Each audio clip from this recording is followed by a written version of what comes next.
الرحمن الرحيم.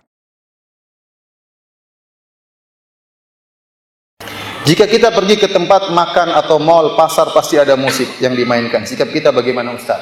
Ini wallahu alam bisawab. Kalau di tanah air kita disebut dengan mimma ta'umu bihi balwa, yaitu perkara yang tidak bisa kita hindari. Maka mudah-mudahan Allah ampuni, karena kita tidak sedang mencari untuk mendengar musik, tapi di mana-mana kita dengar musik. Kalau kita harus meninggalkan musik sama sekali, saya nggak bakalan ke Bali.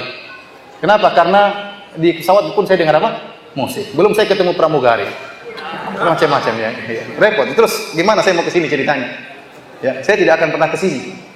Beda kalau kita di Madinah. Di Madinah, masya Allah, kita masuk mall, kita dengar mengaji. Murotal dalam mall. Ini tidak, subhanallah, di Madinah itu indah. Masuk mall dengar apa? Murotal. Di sini langsung saya ke mall, sholat di mall, musik masuk ke musola ya. Repot. Ya. Bahkan beberapa hari yang lalu ya, saya pergi makan di suatu restoran. Subhanallah. Yang diputar oleh pemilik restoran lagu-lagu tahun 90-an. Semua lagu itu saya hafal. Lagu ganti, kan makan lama, lagu ganti baru lagi itu tahu lagi lah. Subhanallah, sampai ada salah satu teman yang tegur, Mbak tolong matikan, Mbak. Ini repot Mbak matikan, kata Mbak tersebut. Tidak bisa Mas, banyak orang yang mau dengar. Repot kita gimana? Mungkin kalau bikin restoran sendiri, kira-kira dia bilang begitu. Ya, gimana lagi? Ya.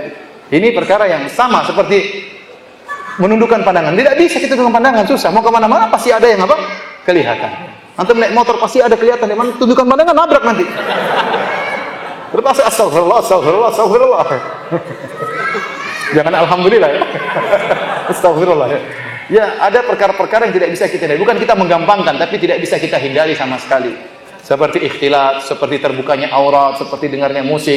Ya kita, ya sudah, mau kemana lagi? Mau ke restoran ada musik, mau kemana ada musik. Ya masa ke restoran, ke masjid, di masjid aja nggak ada musik. Ya kita kan ingin ke pasar. Kalau ke pasar gimana? Ke pasar nggak boleh lihat aurat. Kalau gitu nggak bisa ke pasar.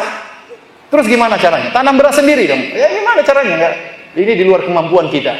Luar apa? Kemampuan kita. Maka bukannya kita menggampang-gampangkan. Kalau ada restoran yang tidak ada musik, ke situ. Tapi kan tidak susah, tidak gampang seperti itu. Kalau kita masuk restoran ya, tidak mungkin kita melarang, itu restoran bukan milik kita. Saya punya teman, ya, dia bintang orang Saudi, punya bintang di sini. Ya. Dia datang cerita sama saya kemarin ke Indonesia, saya lagi makan, mereka putar musik, maka saya teriak,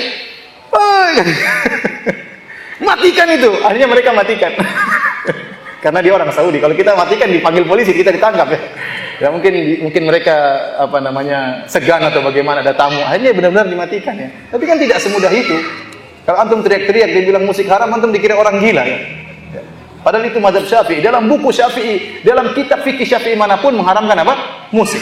Antum tanya ulama-ulama atau dai-dai yang berdakwah dengan musik-musik, buka buku mazhab Syafi'i, buku manapun pasti mengharamkan apa? Musik. Namun mereka tidak mengamalkan mazhab Syafi'i dalam masalah ini.